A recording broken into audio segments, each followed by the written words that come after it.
భారతదేశంలో ప్రముఖంగా చూస్తే ఇప్పుడు ఒక కాంగ్రెస్ పార్టీ లేదా ఇండీ కూటమి అని. ఎందుకంటే కాంగ్రెస్ పార్టీ ప్రాభవం పోయింది కాబట్టి ఇప్పుడు ఇండీ కూటమి అని కప్పల తక్కడలాగా ఒక కూటమి తయారైంది. అలాగే బీజేపీ పార్టీ బలంగానే వచ్చింది 2 సార్లు. కానీ మూడోసారికి వచ్చేసరికల్లా వాళ్ళ ప్రాభవం కూడా తగ్గింది. తగ్గడంతోటి వాళ్ళు కూడా ఒక కప్పల తక్కడలాగా తయారయ్యారు. అంటే ఇప్పుడు ఒక కాంగ్రెసీ, దాంతో ఉన్న కూటమి, బీజేపీ దాంతో ఉన్న కూటమి 2 కూటములు భారతదేశంలో వచ్చాయి. సరే ప్రాంతీయ పార్టీలు అలాగే ఉన్నాయి. కానీ ఈరోజు చూసినప్పుడు ప్రజల్లో కాంగ్రెస్ పట్ల అసహనం వచ్చినప్పుడు బీజేపీని చూజ్ చేశారు. బీజేపీ పట్ల అసహనం వస్తే మరి కాంగ్రెస్ పార్టీ సిద్ధాంతం ఏంటి? మెజారిటీ ప్రజల్ని తిరస్కరించడం, మైనారిటీ ప్రజల్ని ఆదరించడం. అది జరుగుతా ఉంది.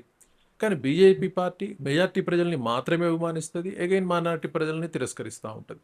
సో 2 విభిన్నమైన ధృవాలు.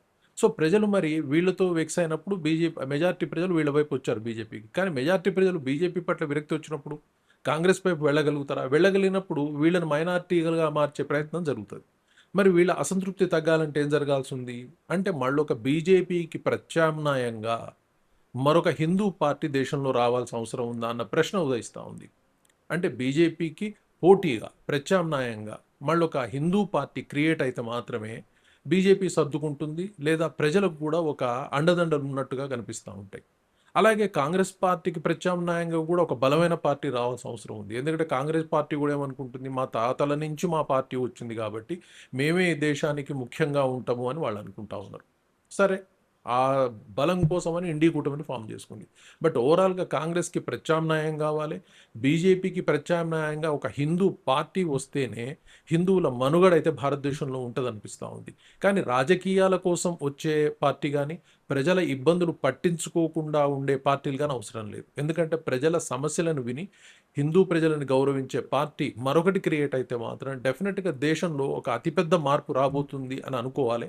కానీ వస్తుందా లేదా అనేది ఇక ప్రజల విజ్ఞత మీద, నాయకుల విజ్ఞత మీద ఆధారపడి ఉంటుంది. బట్ దేశ భవిష్యత్తు రాజకీయంగా చాలా ప్రమాదంలో ఉంది అని అనిపిస్తా ఉంది. ఎందుకంటే అమెరికాలో లాగా రిపబ్లికన్స్, డెమోక్రట్ లాగా ఇక్కడ కాంగ్రెస్ అండ్ బీజేపీ రెండే తయారైపోయాయి. ఈ రెండిటి వల్ల మరి ప్రజలు విరక్తి వచ్చిందంటే ఎటు పోవాలో అర్థం కాని పరిస్థితి. అంటే అయితే మమ్మల్ని లేదా మిమ్మల్ని ఏదో ఒకటని వాడు విభజించుకునే రాజకీయాలు వచ్చేటట్టు ఉంది. సో డెఫినెట్‌గా వీళ్ళకి ప్రత్యామ్నాయ పార్టీలు రాకపోతే మాత్రం దేశ భవిష్యత్తు చాలా ఆందోళనకరంగా ఉండే అవకాశం ఉంది. ప్రజలు ఇబ్బంది పడే అవకాశం ఉంది. Let us wait and see. Thank you very much.